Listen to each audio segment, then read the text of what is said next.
আসসালামু আলাইকুম প্রিয় দর্শক। আশা করি যে যেখানে বসে দেখছেন ভালো আছেন, সুস্থ আছেন। আমি হাসিনা আক্তার টেবিল টকের পক্ষ থেকে সবাইকে স্বাগত জানাচ্ছি আমাদের এখনকার অনুষ্ঠান দেখার জন্য। প্রিয় দর্শক, আমরা বিষয় ঠিক করেছি ৩রা নভেম্বরের মধ্যে শেখ হাসিনাকে পদত্যাগের জন্য চাপ দিচ্ছে মার্কিনিরা। এমনটাই বলেছেন আমাদের খুবই স্বনামধন্য একজন আ সাংবাদিক এবং আ কি বলবো ওয়ার্ল্ডের মধ্যে কয়েকজনের মধ্যে ওনাকে একজন হিসেবে কাউন্ট করা যাবে। তিনি লিখেছেন এবং তিনি আমাদের সৌভাগ্যক্রমে আজকে উনি আমাদের সাথেই আছেন। চন্দন নন্দী সাংবাদিক। আপনাকে স্বাগত আমাদের আজকের অনুষ্ঠানে। Thank you. আমাদের সাথে সেই সাথে উপস্থিত আছেন ডক্টর নাজমুল হাসান কলিমুল্লাহ, চেয়ারম্যান জানিপব। আপনাকেও স্বাগত আমাদের আজকের অনুষ্ঠানে। আমরা গতকালকে থেকেই এই চন্দন নন্দীর এই রিপোর্টটি আমরা অনেকের হাতে পৌঁছেছে এবং অনেকে এ নিয়ে বিভিন্ন ধরনের মন্তব্য করেছে। সেই মন্তব্যে না গিয়ে আমি শুরুতেই চন্দন নন্দী আপনার কাছে শুনতে চাই যে আপনার রিপোর্টটা যে ৩রা নভেম্বরের মধ্যে ওনাকে পদত্যাগের জন্য চাপ দিচ্ছে মার্কিনিরা এবং আফরিন আক্তার যিনি এসেছেন। তো আপনি আপনার রিপোর্টটি অনেকে পড়েছে কিন্তু অনেকে অনেক ধরনের মন্তব্য করেছে। বাট রিপোর্টটি সম্পর্কে আপনি মানে কিভাবে কনফার্ম হলেন সেটা এবং স্পেসিফিক ডেটটা আপনি লিখলেন। আপনার কাছে একটু শুনতে চাই এই বিষয়ে, আপনার রিপোর্টের বিষয়ে। So thank you for bringing me onto the show. কিন্তু যেটা প্রথমে বলবো এই স্টোরিটার ব্যাপারে, এই স্টোরিটা আমি যখন পেলাম তারপর থেকে অনেকবার ভেরিফাই আর ক্রস ভেরিফাই করবার চেষ্টা করেছি। আর আমার সোর্সেসরাও আমাকে সেভাবেই বলেছিলেন যে এইদিকেই এগোচ্ছে ব্যাপারটা। And they did not back off. On the contrary, they hammered it in যে this is going to happen. তো তার বেসিসেই এই স্টোরিটা করা আর কি। কিন্তু এই জিনিসটাও আমি অ্যাডমিট করব যে I knew that this is a sensitive story. সেই জন্যে আমাকে ভেরিফাই ক্রস ভেরিফাই করে তারপরে লিখতে হলো। আমার লিখতেও সময় লেগেছে এটা, as you know that you have to choose your words very carefully. আর সঙ্গে আমি একজন কনস্টিটিউশনাল এক্সপার্ট আছেন বাংলাদেশে, মিস্টার শাহদিন মালিক, তাকেও আমি কনসাল্ট করেছিলাম এই ব্যাপারটা নিয়ে। তো তারপরে এই স্টোরিটা করলাম। I had a pretty sleepless night বলতে গেলে। কিন্তু সকালে যখন উঠলাম তখন দেখলাম যে as usual the reaction was on expected lines, যে কিছু লোক এটাকে নিয়ে চর্চা করবে, আবার কিছু লোক এটাকে নিয়ে অনেক ধরনের মন্তব্য করবে, মন্দ কথাও বলবে। তো which is fine. তো তার পরবর্তীকালে একটা স্টোরি ঢাকা ডেডলাইনে ইউনাইটেড নিউজ অফ বাংলাদেশ করলো, and I would now leave it to you to shed some more light on the United News of Bangladesh's story. Now, when this report or this information, when you get it, you say that you cross-check so many source. So আমি কি জানতে পারি যে কোথায় আপনি কবে এই নিউজটি প্রথমে হাতে পেয়েছেন, কার কাছ থেকে পেয়েছেন আমি জানতে চাই না, কবে পেয়েছেন, তারপরে আপনি ক্রস চেক করা শুরু করেছেন, আফরিন আক্তার আসার আগে না পরে, এরকম আর কি বিষয়টি আমি জানতে চাচ্ছি। এবং আমি যতটুকু জানি যে আফরিন আক্তার একটা ফাইল ধরিয়ে দিয়েছে সরকারকে এবং সেই ফাইলের মধ্যে কি আছে, কিছু দিক নির্দেশনা অবশ্যই সরকারের জন্য আছে, সেগুলো আমরা জানি না। আপনার কাছে কি কোনো তথ্য আছে কিনা? আমার কাছে নতুন তথ্য অ্যাড করার কিছু নেই। আমি শুধু এইটুকু বলতে পারি যে আমি এই স্টোরিটা অনেকদিন ধরে সেন্স করছিলাম, এই স্টোরিটা ডেভেলপ করছে আর কি। হ্যাঁ, তারপরে ফাইনালি যখন পেলাম সেটা গতকাল সকালে আর কি, when I had some of the facts with me, সেই ফ্যাক্টসের বেসিসে আমি as I told you আর কি, আপনাকে বললাম একটু আগে যে সেগুলোকে ভেরিফাই করলাম, ক্রস ভেরিফাই করলাম। I went back to my sources, not once, not twice, but thrice.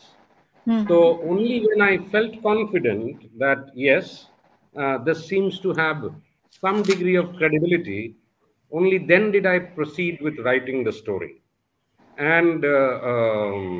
And আজকে সকালে ওই যে বলছিলাম, I referred to the United News of Bangladesh's story. Yes. ওরা হয়তো না, ওরা আমেরিকান দূতাবাসের যে স্পোকস পারসন আছেন ঢাকাতে, মিস্টার ব্রায়ান শিলার, ওনার থেকে ওনার রেসপন্স নিয়েছেন। আর রেসপন্স নেওয়াতে আমি যেটা দেখলাম, স্ক্রুটিনাইজ করে, ইউনাইটেড নিউজ অফ বাংলাদেশের রিপোর্টটা দেখে, কে স্ক্রুটিনাইজ করে, যে কোথাও তারা আমার স্টোরিটা ডিনাই করেনি, বরঞ্চ রিটারেট করেছেন যেই কথাগুলো আফরিন আক্তার বলেছিলেন ঢাকাতে।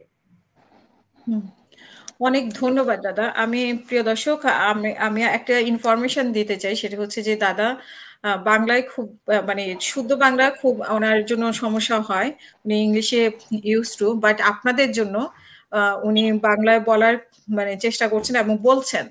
তো আপনারা এটা বুঝতে হবে। অনেক সময় যদি আপনারা না বুঝতে পারেন তাহলে অবশ্যই আপনারা কমেন্টের মাধ্যমে জিজ্ঞেস করবেন, বাট উনি কিন্তু চেষ্টা করছেন যে বাংলায় কথা বলতে। ওনার জন্য যতই হার্ড হোক না কেন, সেটা শুধুমাত্র দর্শকদের জন্য। ডক্টর নাজমুল হাসান কলিমুল্লাহ স্যার, আমি আপনার কাছে যদি এই স্টোরি সম্পর্কে আপনার কাছে শুনতে চাই, এবং এই স্টোরি নিয়ে আমাদের যেহেতু কোনো এখন পর্যন্ত কোনো এটা নিয়ে কোনো দ্বিমত আসেনি, স্ট্রংলি কোনো মানে কেউ এটা দ্বিমত করছে না এখনো। অনেকে অনেক ধরনের কথা বলছেন, কিন্তু স্ট্রংলি কোনো সেভাবে আসেনি সরকারের পক্ষ থেকেও, আমরা এখন পর্যন্ত কোনো কিছু শুনিনি। স্টোরি সম্পর্কে আপনার কাছে শুনতে চাই। যদিও পিনাকি ভট্টাচার্য সহ আরো অনেকে অনেক ধরনের মন্তব্য করছেন, তো আমরা সেগুলোকে না শুনে আপনার কাছে শুনতে চাই আপনার সব মিলে আপনার বক্তব্য কি। এবং সরকারকে অনেক ধরনের প্রস্তাব দেওয়া হয়, কিন্তু সেই প্রস্তাবগুলোকে সরকার অনেক সময় গ্রাহ্য করে না। তো এই ক্ষেত্রে কি হতে পারে? ধন্যবাদ। দেখুন, আমি এই আলোচনাটায় প্রবেশের আগে আমাদের সর্বজন শ্রদ্ধেয় চন্দন নন্দী মহোদয় সম্পর্কে, যেহেতু আমাদের এই শোতে প্রথমবারের মতো আমার জানা মতো এসছেন, কারণ আমি প্রতিদিনই আপনার সঙ্গে ইন্টারঅ্যাক্ট করি, সেই কারণেই আমি একটু ওনার সম্পর্কে বলবো। উনি আপনারা অনেকেই হয়তো জানেন যে লম্বা সময় ঢাকায় কাটিয়েছেন। তার পিতা আমাদের ভারতীয় হাইকমিশনে এখানে কর্মরত ছিলেন, এবং আমার জানা মতে তিনি ধানমন্ডিতে বসবাস করতেন, এবং সেই কারণে ঢাকার অনেকের সঙ্গে তার পরিচয় আছে। এবং বাংলাদেশ ইজ, আই সে, অতিশয়োক্তি হবে না বললে, almost like his second home in the world. বাংলাদেশের সকল ঘটনা বলি তিনি গভীর মনোযোগের সঙ্গে অনুধাবনের চেষ্টা করেন, এবং বিশেষ করে সাম্প্রতিক যে পলিটিক্যাল ইম্পাসে বা রাজনৈতিক অচল অবস্থা চলছে, একেবারে আওয়ারলি বেসিসে তিনি কিন্তু মনোযোগ দিয়ে বিষয়গুলো অনুধাবনের চেষ্টা করেন, এবং অ্যাকর্ডিংলি আপনার স্টোরি করছেন একটার পর একটা।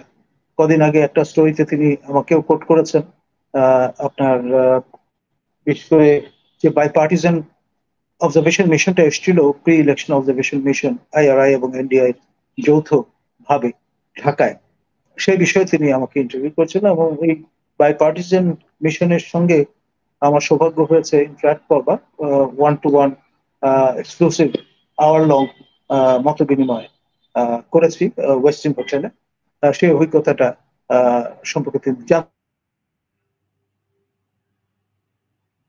এবং ইউএনবি যে কটা বেসরকারি নিউজ এজেন্সি আছে ঢাকায়, তার মধ্যে অন্যতম ক্রেডিবল একটা নিউজ এজেন্সি, এবং তারা ব্রায়ান শিলার মহোদয়কে কোট করেছেন, এবং বলবার যে ওনার যে স্টোরিটা সেটি সম্পর্কে ক্লারিফিকেশন চেয়েছেন, এবং তার ভিত্তিতে ব্রায়ান শিলার মহোদয় যে বিষয়টি জানান দিয়েছেন, মানে অন্তত বার্তা সংস্থার বরাতে যেটুকু আমরা জানতে পেরেছি, সেটি হচ্ছে সরকার ওনার যে নর্থ ইস্ট যে প্ল্যাটফর্মটাতে তিনি তার প্রবন্ধটি প্রকাশ করেছেন সেটি ব্লক করেছে, সম্ভবত সেন্সিটিভিটির কারণেই।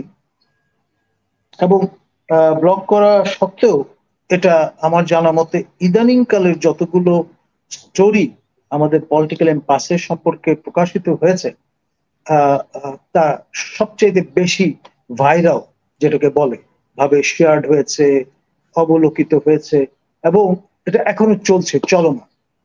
এবং আমি যতটুকু শুনেছি আজকে যারা আপনার পলিটিক্যাল ডিভাইডের ফ্রেঞ্চের এই পাশে থেকে তাদের দুর্গা পূজা পূর্ব যে পলিটিক্যাল অ্যাক্টিভিজমের যে এফর্টটা, সেখানে অনেকে নাকি এই অনুষ্ঠানটা লাইভ দেখবেন এরকম শুনেছি। তো ফলে এই এই আজকের যে শোটা, এটাও সম্ভবত অনেকদিন মাইল ফলক হিসেবে ব্যবহৃত হবে, রেফারেন্স পয়েন্ট হিসেবে ব্যবহৃত হবে। সেই জন্য যা কিছু বলছি এবং আমরা যা কিছু বলবার চেষ্টা করছি সবই ইতিহাসের অংশে পরিণত হচ্ছে, এইটুকু আমি মনে করব। আর এর পাশাপাশি যেটা আমি বলবো সেটি হচ্ছে আপনার মানে যখনই দেখবেন যে সেন্সিটিভিটির এলিমেন্টটা, অ্যামাউন্টটা অনেক বেশি পরিমাণ থাকে, তখনই এস্টাবলিশমেন্টের পক্ষ থেকে তা আপনার তার সম্প্রচার এবং বিপণনের ক্ষেত্রে এক ধরনের প্রতিবন্ধকতা তৈরির প্রবণতা দেখা দেয় all over the world, across the globe. বিশেষ করে সেটি যদি উন্নয়নশীল দেশ হয় তাহলে আরো বেশি পরিমাণে সেটি হয়ে থাকে। এখন যেই ইঙ্গিতটা আপনার এ পর্যন্ত উজরা জিয়া থেকে শুরু করে, ডোনাল্ড লু থেকে শুরু করে, অ্যান্থনি ব্লিংকেন থেকে শুরু করে, আমাদের আফরিন আকরাম থেকে শুরু করে সবাই বলবার চেষ্টা করছেন যে আপনার বিশেষ করে ব্রায়ান শিলারও তার বক্তব্যে যেটি বলেছেন যে মিডিয়া, মত প্রকাশের স্বাধীনতা, সিভিল সোসাইটির কর্মকাণ্ড, সবগুলো বিষয় আপনার আনহিন্ডার্ড ভাবে তারা দেখতে চান, বা কোন রকমের প্রতিবন্ধকতা বিহীন ভাবে তা অ্যাক্সেস সবাই পাচ্ছেন সে বিষয়টা দেখতে চান। এটা হচ্ছে American desire, not only American desire, international কমিউনিটির ডিজায়ার। আমি বলবো ইউরোপও এর বাইরে নয়, ওয়েস্ট ইউরোপ, বিশেষ করে ইইউ। আর এখানে খেয়াল করে দেখেন আফরিন আক্তার ঢাকায় যে সংক্ষিপ্ত সফরে এসেছিলেন, তিনি আমাদের এস্টাবলিশমেন্টের অন্যতম পুরোধা আমাদের সম্মানীয় পররাষ্ট্র সচিব মহোদয়ের সঙ্গে ইন্টারাক্ট করেছেন। আপনার ভাষ্য মোতাবেক এবং আমরা দেখেছি এলসওয়্যারও তাকে একটি ফাইল সম্ভবত নীল রঙের সেটি অর্পণ করেছেন, এবং অনেকে মজা করে বলছেন তার মধ্যে লাল চিঠি আছে। আপনার ডিপ্লোম্যাটিক যে ডেসপাচ গুলো হয় ওয়াশিংটন ডিসি থেকে আমাদের মাননীয় রাষ্ট্রদূত ইমরান মহোদয় এর আগে 3 পৃষ্ঠার যেই ডেসপাচ পাঠিয়েছিলেন আমাদের পররাষ্ট্র মন্ত্রণালয়, এগুলো লাল রঙের ছিল, অন্তত আমরা তাই দেখেছি সোশ্যাল মিডিয়াতে। এখন যে ব্যাপারটি আপনার লক্ষণীয় সেটি হচ্ছে আমাদের সাবেক ডেপুটি অ্যাটর্নি জেনারেল, সদ্য তারা মুক্ত জামিনে অ্যাডভোকেট আদিলুর রহমান খান শুভ্র এবং তার সহযোগী নাসিরউদ্দিন এলান, তারা জেলখানা থেকে বেরোলেন এবং আফরিন আক্তারের সঙ্গে মিট করতে সক্ষম হলেন। এটা ডেফিনেটলি সিনক্রোনাইজড, কোইন্সিডেন্স আমি বলবো না। এবং এই দুইজন ব্যক্তি সম্পর্কে 72টি আন্তর্জাতিক সংগঠন, পরবর্তীতে আরো 27টি সংগঠন এবং বিভিন্ন স্টেক হোল্ডার, তারা কিন্তু তাদের মুক্তি দাবি করেছেন। না মুক্ত হলে এর কনসিকুয়েন্স কি হবে সেরকম ইঙ্গিত ইইউ মানে ইউরোপিয়ান ইউনিয়নের পক্ষ থেকে যে রেজলিউশনটি নেওয়া হয়েছে সেখানে পরিষ্কার বলা আছে, এবং আমাদেরকে স্মরণ করিয়ে দেওয়া হয়েছে আমাদের যে ট্রিটি অব্লিগেশন গুলো আছে, কভেনেন্ট গুলো অব্লিগেশন আছে, এমওইউর অব্লিগেশন আছে আন্তর্জাতিক পরিমণ্ডলে, তা যেন আমরা ভুলে না যাই। এটা কিন্তু ভয়ঙ্কর একটি প্রপোজিশন, সেটা তাত্ত্বিক বলুন, ডাউন টু আর্ট সেন্সে বলুন, তার আপনার ইমপ্লিকেশন ফার রিচিং। এটা কিন্তু অনেকে আমরা বুঝতে হয়তো ভুল করছি অথবা লঘু ভাবে বিষয়টা চিন্তা করছি। আর আদিলুর রহমান খান এবং নাসিরউদ্দিন এলানের সঙ্গে কৌশলাদি বিনিময়ের যে ঘটনাটি, এটাও পাবলিক ডোমেইনে কিন্তু এসছে ছবি সহ, মানে কারো যাতে অবিশ্বাস না হয় যে তাদের সঙ্গে আফরিন আক্তার দেখা করেছেন এই বিষয়টা নিয়ে। পাশাপাশি সেখানে কিন্তু আবার আমরা দেখেছি যে সাইড বাই সাইড আমাদের সম্মানীয় পররাষ্ট্র সচিব মহোদয়ের সঙ্গে তার ছবি, তারপর সেই ছবিতে আবার আপনার দেখা যাচ্ছে মান্যবর রাষ্ট্রদূত পিটার হাস মহোদয়। সুতরাং এই যে আপনার দেখা সাক্ষাৎ, তারপর ব্রায়ানের যে বক্তব্য, ইউএনবির যেটি পিক করা, এবং চন্দন নন্দীর যে মানে তো আজকে কলম ধরতে হয় না, আপনার কিবোর্ডে হয়তো তিনি আঁকিবুকি করেছেন এবং তার চিন্তার ফসল সবকিছু একটা বড় ক্যানভাসে যদি নিয়ে আসেন, তাহলে আমি বলবো যে ঘটনাগুলো সিনক্রোনাইজড, যে যার মতো করে এক এক অবস্থানে হয়তো আছেন, বাট বড় ক্যানভাসে ফেললে পুরো চিত্রটা কিন্তু ফুটে উঠছে। আর অনেকেরই ভাষ্য মোতাবেক, যেমন আমাদের আবেদ খান মহোদয়, তাকে নিয়ে প্রচুর আলোচনা আছে। আমি জানি যে যারা অ্যাপারেন্টলি আপনার হয়তো দেখা যাবে বিরোধী কণ্ঠস্বর হিসেবে কাজ করছেন, তাদের অনেকের সঙ্গে আবার গুহ্য পুরুষদের যোগাযোগ আছে। তারা অনেক সময় বিভিন্ন বার্তা দেন, অ্যাকর্ডিংলি তারা সেইভাবে অ্যাক্ট করেন, নোয়িংলি আননোয়িংলি, এটা তারাই ভালো বলতে পারবেন কেন সেরকম ভাবে অ্যাক্ট করছেন। আপনার মনির হায়দার থেকে শুরু করে, মিশন সাহেব থেকে শুরু করে, আমাদের পিনাকি ভট্টাচার্য থেকে শুরু করে, আমাদের শ্রদ্ধেয় সাবেক সহকর্মী তাজ হাসমি থেকে শুরু করে, কম বেশি একই ধারায় কিন্তু তারা রেসপন্ড করছেন, রিয়্যাক্ট করছেন। সেটা আমার কাছে খুব মজার মনে হচ্ছে। আবেদ খান মহোদয়কে আক্রমণ ছুড়ে দেয়া, কিংবা চন্দন নন্দীর ইন্টিগ্রিটি নিয়ে প্রশ্ন তোলা, অথবা নাজমুল হাসান কলিমুল্লাহকে ট্রল করা, এই সবই কিন্তু মনে হচ্ছে যে বিষয়টা নানান ভাবে আপনার দেখবার যে চেষ্টা, সেটা অবশ্যই করা উচিত। পাবলিক ডোমেইনে প্লুরাল স্পেস এ যারা সক্রিয় থাকতে চান, তাদের সবার জন্য এটা দরকার। কিন্তু সেই সঙ্গে এই প্রক্রিয়ার মধ্য দিয়ে, মিশনের মধ্য দিয়ে আমি মনে করি, যেটি আমাদের সবার প্রত্যাশা, যে একটা ক্রিটিক্যাল সমাজ গড়ে উঠবে। ওয়ান ওয়ে কমিউনিকেশন এর যে চর্চাটা, সেটা ম্রিয়মান হবে, এবং সেই সঙ্গে স্ট্যাবলিশমেন্টের যে ব্লক করে দেওয়ার যে প্রবণতা, সেটা থেকে আমরা মুক্তি পাবো। ডিজিটাল এই যুগে স্মার্ট বাংলাদেশ যেখানটায় আমরা দেখতে চাই, স্মার্ট কিন্তু তাই নির্দেশ করে যে আপনি একমুখ না, নানামুখ ফ্লো অফ ইনফরমেশন আপনার সামনে থাকবে, এবং আপনি ঋদ্ধ সম্পন্ন হতে পারবেন শুধুমাত্র আপনার মনের এবং সব দরজা জানলাগুলো যদি খোলা থাকে। ধন্যবাদ। জি, আবিদ খানের বিষয়টা আমি আপনার কাছে আসছি, পরের বিষয়টা যে আবিদ খানের বিষয় নিয়ে উনি ১ সপ্তাহের মধ্যে বলেছেন যে বাণিজ্য নিষেধাজ্ঞা আসছে। কিন্তু ১ সপ্তাহ উনি যে রিপোর্টটি করেছেন, সেই রিপোর্টের ১ সপ্তাহ পার হয়ে গেছে। এবং উনি বিভিন্নভাবে বিতর্কিত দেখেই উনার এই রিপোর্টের কারণে উনি আরো বেশি বিতর্কিত হয়েছেন বাংলাদেশে। তো সেই বিষয়টি আমি আসছি আপনার কাছে পরবর্তীতে। আমি যদি চন্দন নন্দী আপনার কাছে জানতে চাই যে আপনার এর আগেও অনেক তথ্য আমরা রিপোর্ট দেখেছি যে মানে মিলিয়ে দেখেছি, এবং সেটা নিয়ে অবশ্যই কোনো ডাউট নেই। এই পর্যায়ে যদি এই ধরনের চাপ মানে যেটা আপনি লিখেছেন সেটা সত্যতা সত্য ধরে নিয়ে আমরা যদি আগাই কথায়, তাহলে পরবর্তীতে আসলে কি হতে পারে? কারণ আমরা দেখি যে সরকার এই চাপটাকে চাপ মনে করছে না, বা এই চাপটাও যদি চাপ মনে না করে ৩রা নভেম্বরের মধ্যে শেখ হাসিনা বা প্রধানমন্ত্রী পদত্যাগ, পরবর্তীতে আসলে কি হতে পারে? এরকম কোনো আইডিয়া আপনার আছে কিনা? পরবর্তীতে না গিয়ে যদি আমরা একটু ১৬ তারিখেই যাই, তাহলেই বোঝা যাচ্ছে যে পরিকল্পনাটা কি মানে বা চিন্তাধারাটা কি হচ্ছে সরকারের। জি। আপনাদের প্রেসিডেন্টের আমি যতটুকু শুনেছিলাম, মোহাম্মদ শাহাবুদ্দিন সাহেবের আগে বিদেশ যাওয়ার সফরের ডেট ছিল ১২ তারিখ, সেটা পেছলো ১৬ তারিখ। তো ১৬ তারিখে উনি যাচ্ছেন মেডিকেল চেক আপের জন্য। all my sympathies are with him, and I'm sure that he will be fit and fine by the time he reaches Dhaka. ওনার ফেরত আসার দিনও ৩০শে অক্টোবর বলা আছে আর কি। তো প্রক্রিয়াটা আমাদের ওখান থেকে দেখতে হবে যে প্রেসিডেন্ট সাহেব হঠাৎ চলে গেলেন, তার একদিন আগে প্রাইম মিনিস্টার হাসিনা ওনার সঙ্গে দেখা করেছেন, তার সঙ্গে সঙ্গে চিফ জাস্টিসও দেখা করেছিলেন ওনার সঙ্গে। তো all of this indicate that not everything is very innocent about this visits. এগুলো আমরা বুঝি। শরীর খারাপ নিশ্চয়ই হতে পারে একজন মানুষের, কিন্তু শাহাবুদ্দিন সাহেব কিন্তু গত মাসেও সিঙ্গাপুরেই গিয়েছিলেন, আর সেখানে পুরো পরিবারকে নিয়েই গিয়েছিলেন, নানান ফ্যামিলি মেম্বার্সদের নিয়ে। So that is one. Second হচ্ছে যে মানে আগে কি হবে।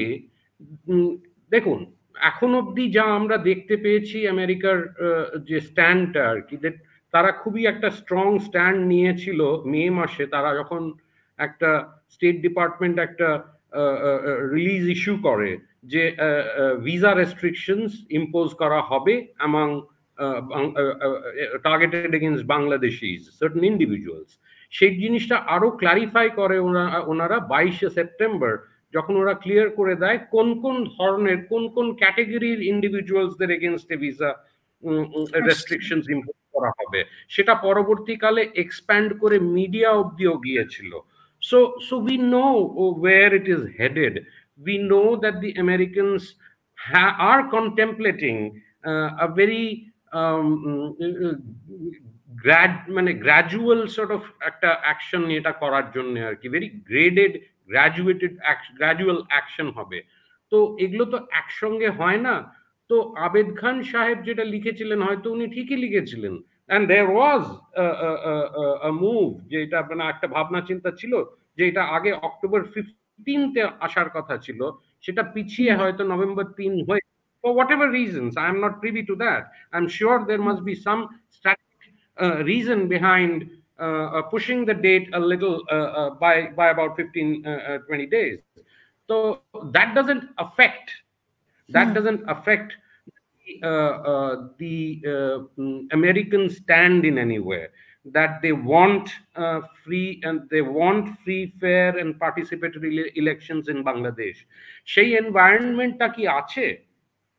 দেখে তো মনে হয় না আছে।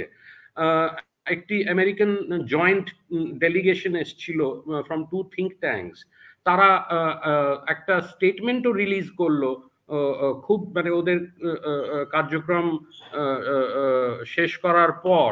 আর সেখানে ওটা অনেকে ভাবলো যে this is a run of the mill একটা স্টেটমেন্ট, কিন্তু it was a very important significant statement, যে ওনারা কিছু 5টা পয়েন্ট ওনারা আইডেন্টিফাই করে বলে দিলেন যে এই পয়েন্টে কি পলিটিক্যাল পার্টিসদের কোনো মিটিং গ্রাউন্ড হতে পারে কিনা। ফ্রম দি মানে এখন অব্দি যারা আমরা যা দেখছি, the evidence on the ground suggests that there can not be any reconciliation between the Awami League or the BNP. So what does that indicate? It indicates that the climate for an election probably doesn't exist. A suitable climate, a conducive atmosphere for the elections, সেটা বোধহয় বাংলাদেশে exist করে না।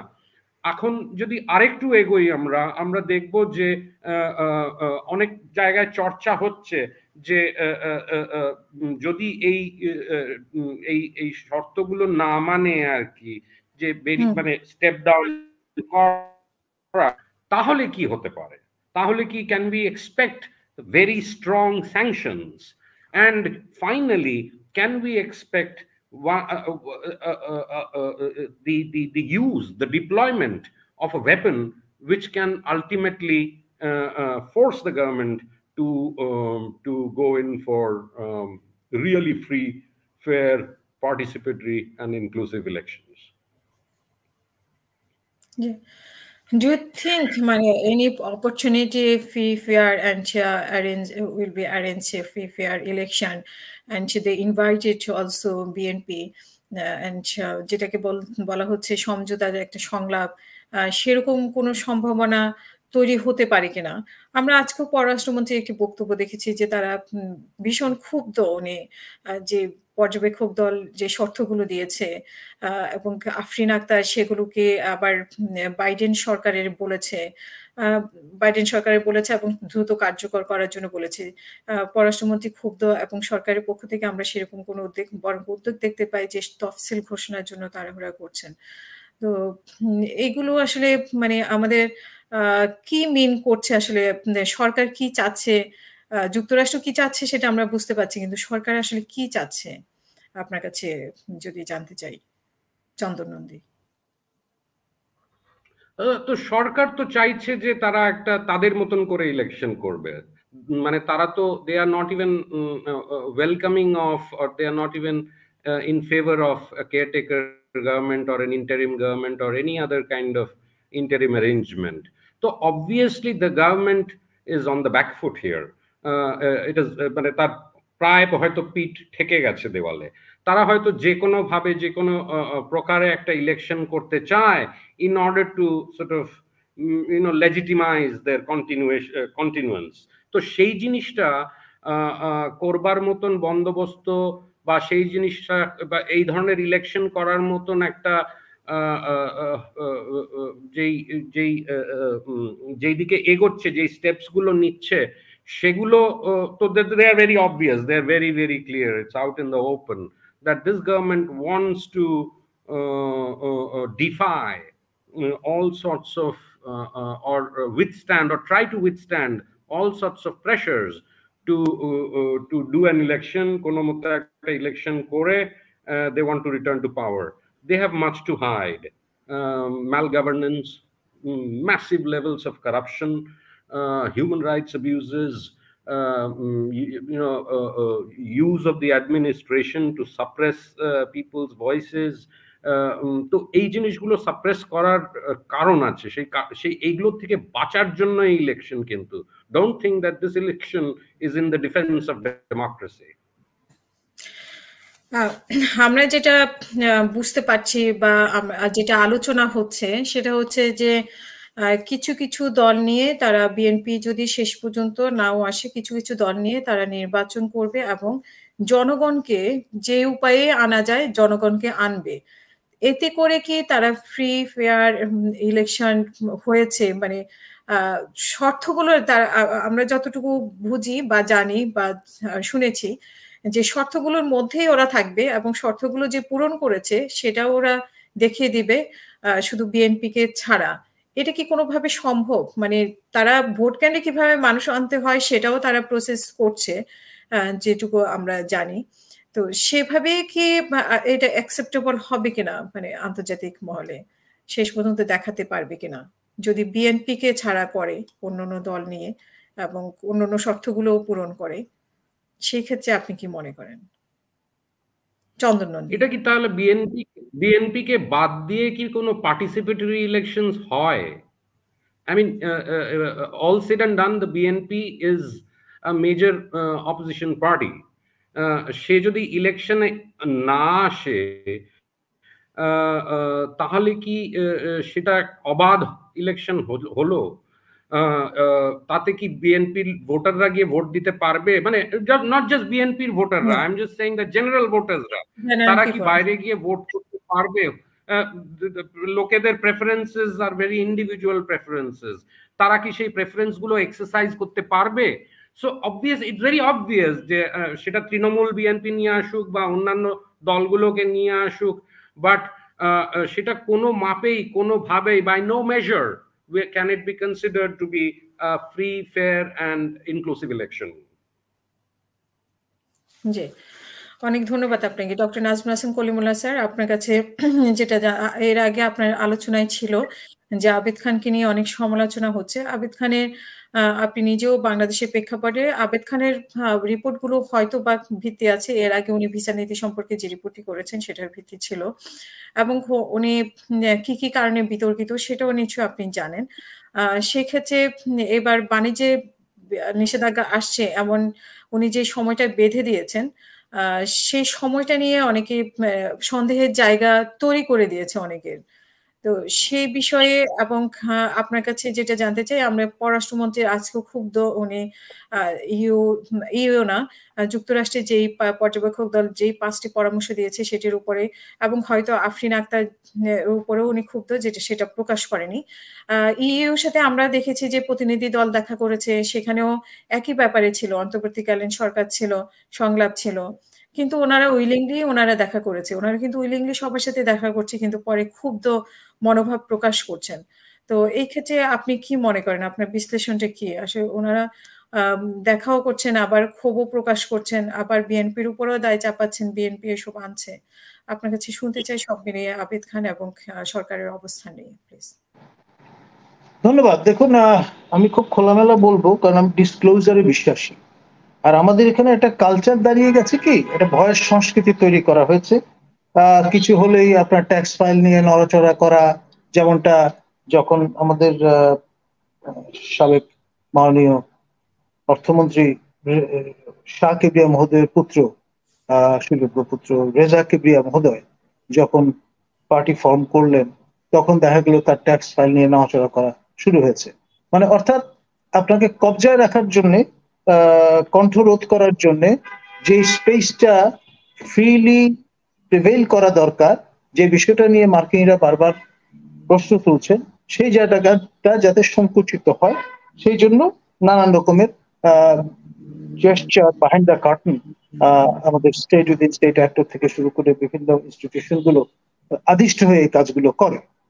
আসলে সময় এসছে এই ঘেটটপ থেকে পুরো জাতিকে বের করে নিয়ে আসবার। কারণ হচ্ছে যে যাই লঙ্কায় সে হয় রাবণ, একটা কথা আছে। এখন সরকার নির্বিশেষে আপনার দেখি আমরা স্টেট উইদিন স্টেট অ্যাক্টররা প্রিভেন্ট করেন এবং ইনস্টিটিউশন গুলো একই ধাঁচে একই স্টাইলে চলে এবং বিভিন্নভাবে লোকজনকে যারা ক্ষমতায় আছেন তাদেরকে সার্ভ করে। এবং এই কাজটি করতে গেলে ট্রেডিশনাল স্টাইলই মেনটেন করা হয় এবং এটা এই জোন অ্যানেক্রোনিস্টিক একটা প্রক্রিয়া। সবাইকে আপনি কিন্তু কণ্ঠ রোধ করতে পারবেন না, তাই না?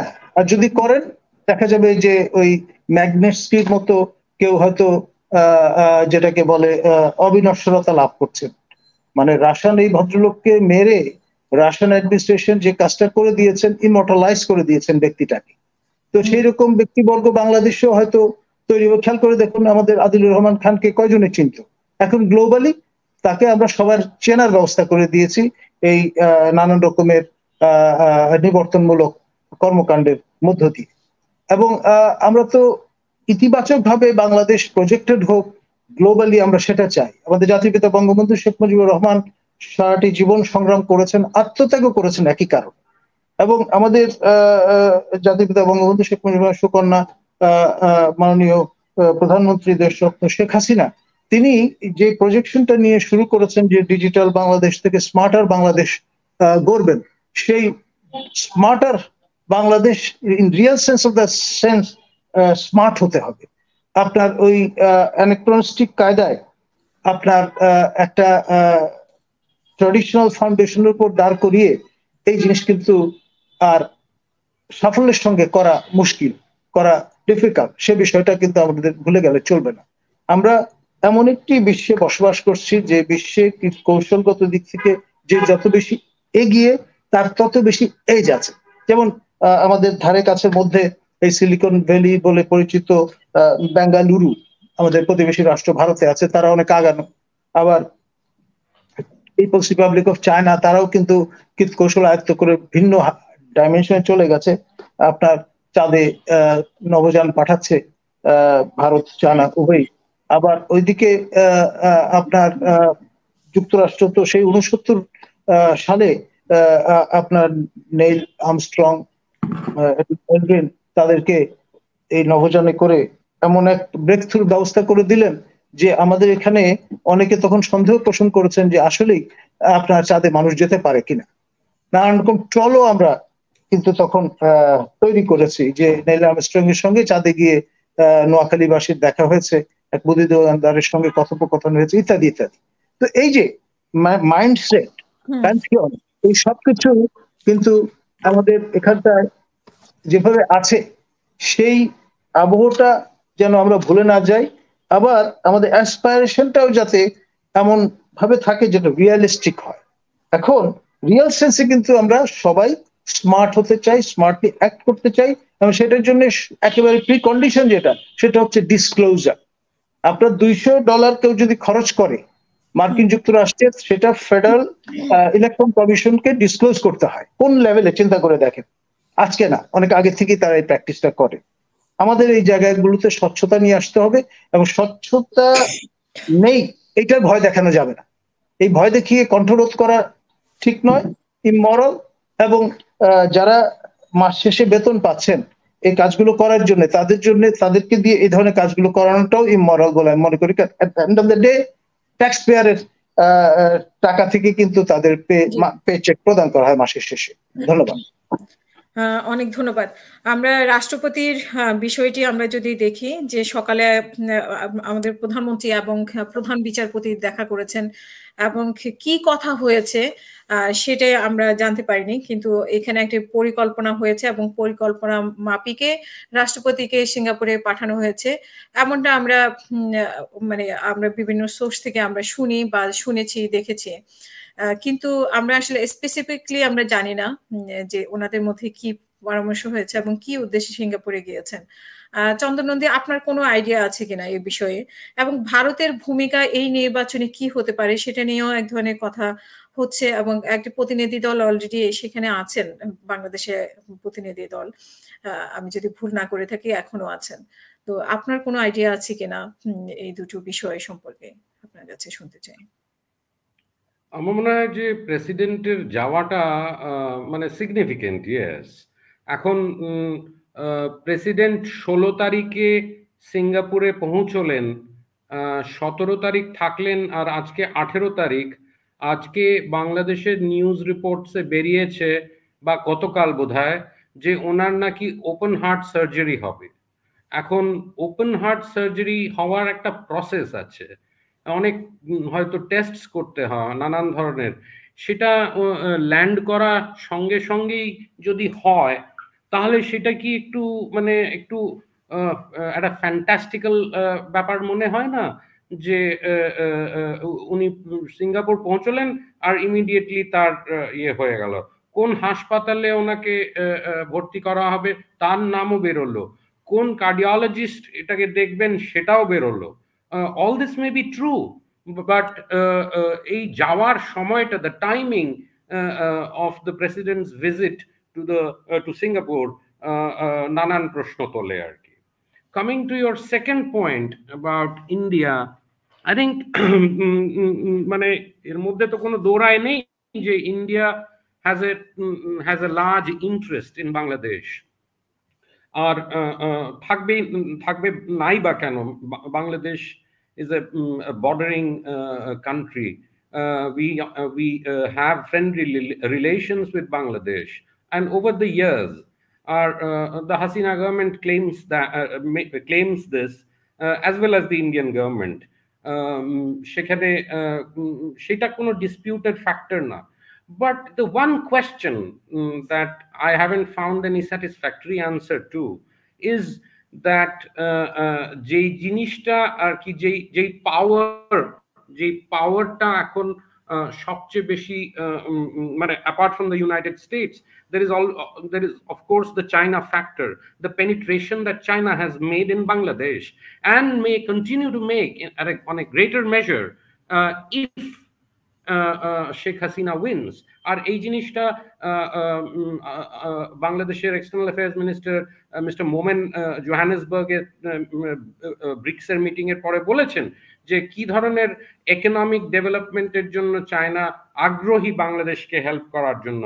নাও এই জিনিসটা দেখে মনে হয় যে চায়নার যে ইনফ্লুয়েন্সটা বাংলাদেশে আরো বাড়বে। How does India reconcile with this? Does it sit well with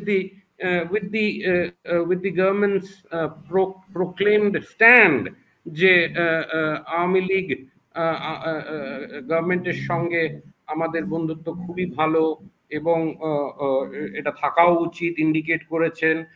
খুব রিসেন্টলি একটা বাংলাদেশ থেকে জার্নালিস্টদের দল দিল্লি এসেছে, এখনো আছেন ওনারা।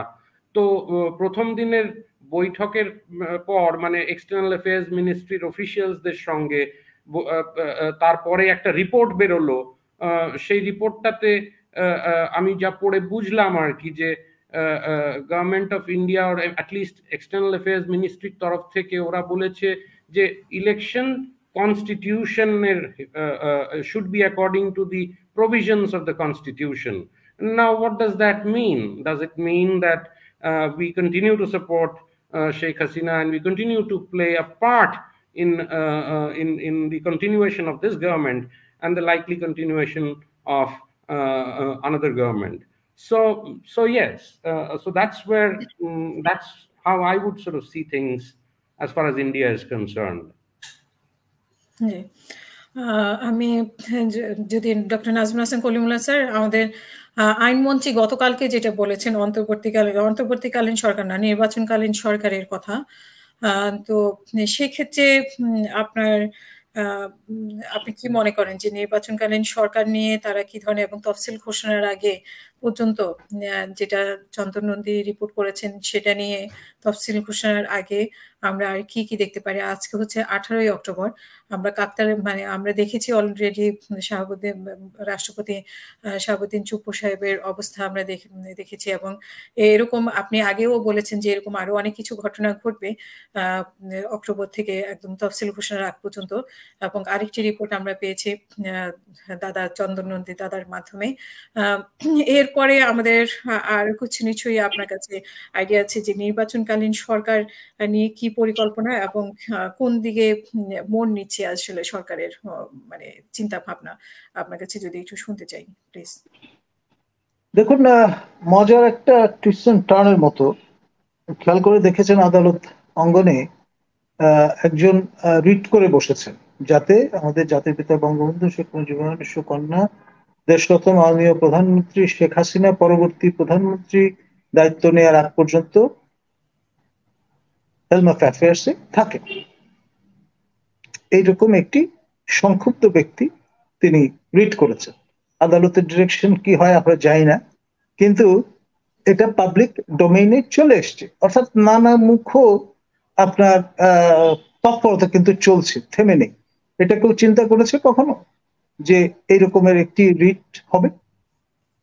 আমি যে কথাটি বলেছিলাম যে 31 অক্টোবর পর্যন্ত নানান রকমের ঘটনা ঘটতে থাকবে এবং এক একটা নতুন নতুন চমক আসবে, এই চমকটি তার অংশ বলে আমি মনে করি।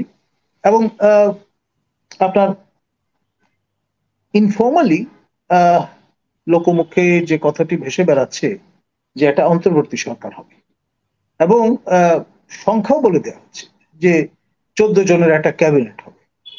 এবং আগে যারা বিভিন্ন সময়ে অন্তর্বর্তী কিংবা তত্ত্বাবধায়ক সরকারে ম্যানিং করেছেন এরা সম্ভবত কেউ এখানে থাকবেন না, নতুন মুখ। এখন স্টক তো সীমিত, লোক পাবেন কোথায়? প্রয়োজনে এনআরবি ধরনের লোকজন এসে হাজির হবে যাদেরকে আমরা ওইভাবে চিনি না। এটা একটা পাকিস্তানি ট্র্যাডিশন, কিন্তু আপনার আউট অফ দ্য ব্লু আপনার চৌধুরী মোহাম্মদ আলী এসে হাজির হয়েছিলেন in the helm of affairs. আবার মির্জা জাফর আলী খানের বংশধর মেজর জেনারেল ইস্কান্দার মির্জা তিনি এসে হাজির হয়েছিলেন। এবং মজাটা হচ্ছে ইস্টার্ন উইং এর প্রতিনিধিত্ব তিনি করেছিলেন, উর্দুভাষী এই ভদ্র, এবং সবাইকে অবাক করে ইরানের যিনি অ্যাম্বাসাডার ছিলেন তার স্ত্রীকে বিয়ে করেছিলেন তিনি। মানে অবশ্যই তালাকের ব্যবস্থা করে। মানে এই যে টুইস্ট এন্ড টার্ন গুলো পাকিস্তানের ইতিহাসে আমরা নানানভাবে দেখেছি। এখন সেই ধরনের ঘটনাবলী যদি নানান রকম ভাবে আমাদের সামনে ফোরফ্রন্টে এসে হাজির হয় তাহলেও অনেকেই হয়তো অবাক হবেন না যারা পূর্ব ইতিহাস জানে। অনেক ধন্যবাদ। আমি চন্দন নন্দী আপনার কাছে শেষ যেটা জানতে চাই যে এখন বিএনপির অবস্থান সম্পর্কে আপনার মানে আপনার কোনো আইডিয়া আছে কিনা বা আপনার নলেজ আছে কিনা, বিএনপি কোন অবস্থানে আছে, এবং আমাদের বাংলাদেশের ভালোর জন্য, আমাদের বাংলাদেশের পলিটিক্সের ভালোর জন্য, জনগণের ভালোর জন্য দুটো দলের ব্যাপারে আপনার কি পরামর্শ থাকবে? আমি কিছু ভিডিওস দেখেছি আজ সকালের যে গ্যাদারিং হয়েছে পল্টন এরিয়াতে। It is large, it is very large. মানে এটা হয়তো ওই জুলাই 25 না 26-এ যে গ্যাদারিং হয়েছিল তার থেকে কম নিশ্চয়ই, but it is decidedly quite large. তো বাট এই যে মোমেন্টাম যেটা বিএনপি চেষ্টা করছে গেইন করার, সেটাকে মেনটেন করার, সেটা পুজোর পরে কিরকম জায়গায় যাবে আমি বলতে পারছি না এখনই। But it promises to be a large movement, quite a widespread movement হতে পারে। However, I think যে কোনো পক্ষই চায় না, আশা করি, যে এই যে একটা ভোলাটাইল পলিটিক্যাল সিচুয়েশন তৈরি হচ্ছে, সেটা ভায়োলেন্ট একটা কনফ্রন্টেশনে না যায় আর কি। তাতে লোকজনের প্রাণ এবং অন্যান্য জিনিসের ক্ষয়ক্ষতি হয়, and that is not desirable at all. I think both sides, both the Army League and the BNP, should step back from doing anything that is going to cause a law and order problem across in Dhaka and certainly in other parts of Bangladesh. However, the BNP, jodi amra boli BNP political movement, yes, the BNP has its tail up.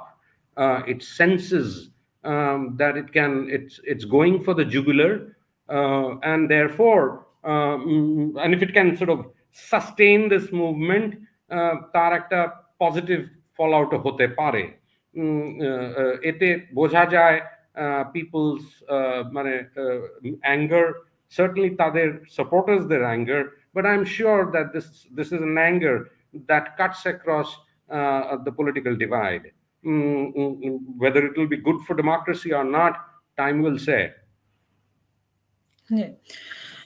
অনেক ক্ষেত্রে শোনা যায় যে বিএনপির সাথেও ইন্ডিয়ার এক ধরনের আলোচনা চলছে, বিএনপি করছে বা বিএনপির সাথে তারা ওনারা করছেন, কিভাবে সমঝোতার মাধ্যমে এই সরকার বা বিএনপি মানে বাংলাদেশের জন্য যেটা ভালো আর কি সেটা করার জন্য একটা নেগোসিয়েশন চলছে। এরকম অনেক, সেটা হতে পারে সিঙ্গাপুরে, হতে পারে ইন্ডিয়া, এরকম অনেক নানা কথা আছে। এগুলো কি টোটালি ভিত্তিহীন কিনা, নাকি এর পেছনে কোনো কিছু না, আছে? বেসলেস একেবারেই বলবো না। কথাবার্তা হয়েছে, হয়তো এখনো চলছে, বাট গতবারের মতন 2018-তে যখন বিএনপিকে নিয়ে আসা হলো ইলেকশনে, সেটা তো we all know that it was to give the mark of legitimacy to an election that turned out to be a fraud on the nation.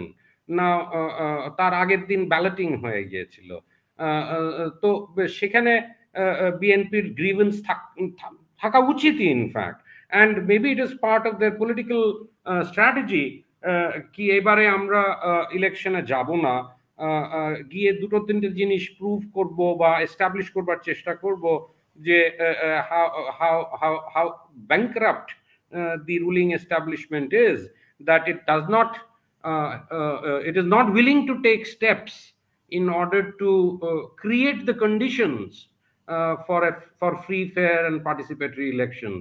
The BNP on its part also, as you bollam ekটু আগে যে BNP's tail is up. It realizes it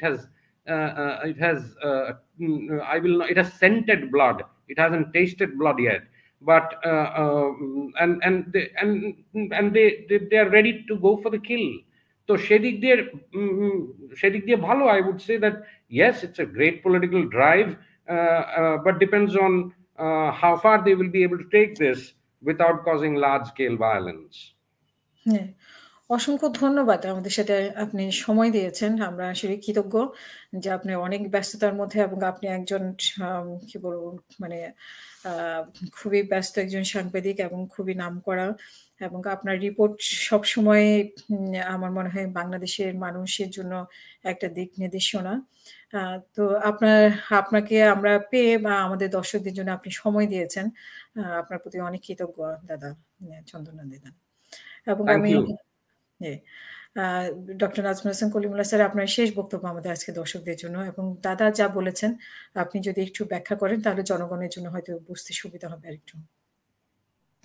দেখুন, আমাদের চন্দন নন্দী মহোদয় খুব খোলামেলা ভাষায় তার পেশাদারিত্ব মাথায় রেখে নিয়ে তিনি কথা বলেছেন, এবং এই যে ডিসক্লোজার, যেটার সপক্ষে আমরা সারা জীবন কাজ করছি, এবং এটি হচ্ছে আন্তর্জাতিক স্ট্যান্ডার্ড, সেটা যেন আমরা ভুলে না যাই, এবং যত বেশি লোকে জানবে তত বেশি ঋদ্ধ হবে সমাজ।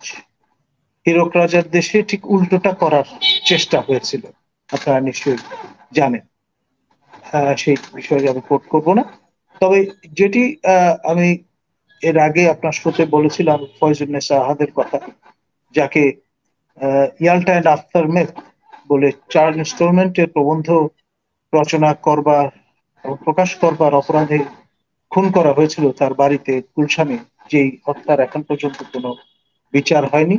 আজকে যেটি বলবো, তার সুযোগ্য স্বামী মিস্টার আহাদ, তাকে হত্যা করেছিলেন মিলিটারি পাঠিয়ে ইয়াহিয়া খান, এবং তিনি গো বিটুইন হিসেবে কাজ করতেন বিটুইন ইয়াহিয়া খান এবং জাতির পিতা বঙ্গবন্ধু শেখ মুজিবুর রহমান।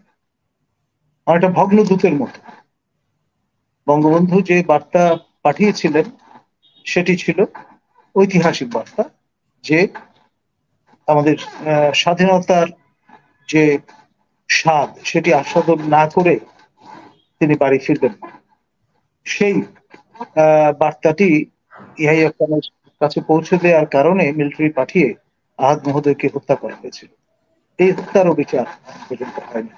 এই যে দুই স্বামী স্ত্রী যোগ্য দম্পতি এই জাতির প্রয়োজনে নিজেদের আত্মহতি দিয়েছিলেন, ম্যাগনিটস্কির মতো তাদেরও প্রাতঃস্মরণীয় করে রাখার উদ্যোগ গ্রহণ করা দরকার।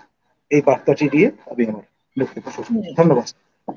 দাদা, আপনার কাছে ছোট একটি প্রশ্ন এসেছে। আমাদের এক দর্শক প্রশ্ন করেছেন যে বিএনপির সাথে যে ভারত প্রতিনিধি সাক্ষাৎ মানে দলের মানে বসেছে, সেখানে বলা হয়েছে যে একটি তথ্য ঘুরে বেড়াচ্ছে যে সেখানে তারেক রহমানকে মাইনাস করার কথা বলা হয়েছে, জামাত ইসলামকে মাইনাস করার কথা বলা হয়েছে। এই ব্যাপারে আপনার কোনো আইডিয়া আছে কিনা? Not much. I'm not privy to this bit of information. I must admit, I'm not privy to this bit of information. Sorry about that. No, it's okay. অনেক অনেক ধন্যবাদ আপনাকে, এবং আপনাদের দুজনকে অসংখ্য ধন্যবাদ আমাদের সাথে যুক্ত হওয়ার জন্য। স্পেশালি চন্দন নন্দিতা, আপনার কাছে অনেক কৃতজ্ঞ আমরা। আমাদের দর্শকদের পক্ষ থেকে আমরা কৃতজ্ঞতা জানাচ্ছি, আপনি আমাদেরকে সময় দিয়েছেন। এবং প্রিয় দর্শক, আমাদের পরবর্তী অনুষ্ঠান দেখার আমন্ত্রণ জানিয়ে এখানেই শেষ করছি। সবাই ভালো থাকবেন, সুস্থ থাকবেন, আবারও দেখা হবে। আসসালামু আলাইকুম।